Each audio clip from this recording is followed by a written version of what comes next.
The former Egyptian president, Hosni Mubarak, has been sentenced to life in prison for involvement in the deaths of protesters who took part in the uprising which forced him from power.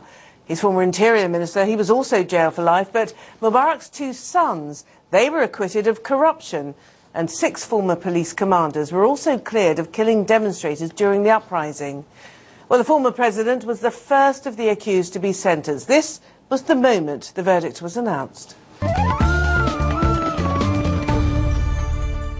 84-year-old Mubarak, ailing former dictator, was wheeled into the courtroom and got life imprisonment along with his former interior minister Habib al-Adli.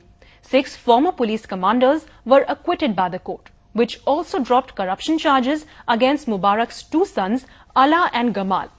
Handing down the sentence to Mubarak and al-Adli, Judge Ahmed Rifat said that the 10-month trial had been a fair one.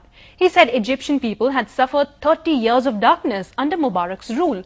The Interior Ministry had taken special measures to secure the premises of the court, where the trial had taken place. The wall around the police academy in New Cairo, a satellite city around the capital, had been raised to 4 meters, in addition to another meter of barbed wire. The court hereby orders and adjudges in presentia against all the defendants, save the second defendant, against whom the judgment is in absentia. First, the defendant Muhammad Hosni Mubarak be sentenced to a life term for the accusation ascribed to him, being accessory to the murder accompanied by attempt murder as ascribed to him in the bill of indictment.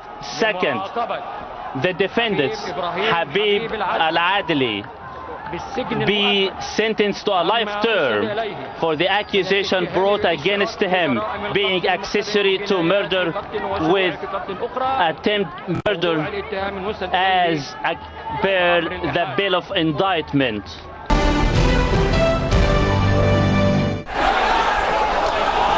All hell broke loose soon after the judge read out the verdict inside and the courtroom, forcing the judge to suspend the session. One man was badly injured. As you can see from the visuals, hundreds of anti-Mubarak protesters who had gathered outside the court began shouting slogans slamming the verdict, which was broadcast live on state television. Many of them were demanding that death penalty for the ousted ruler.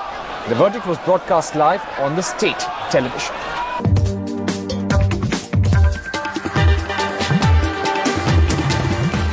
Yes, I mean, it's certainly a happy moment. A life sentence for Mubarak and his incredibly formerly powerful interior minister given a life sentence is a good sign, and that is what is being celebrated here today. However, of course, the verdict is rife with mixed messages.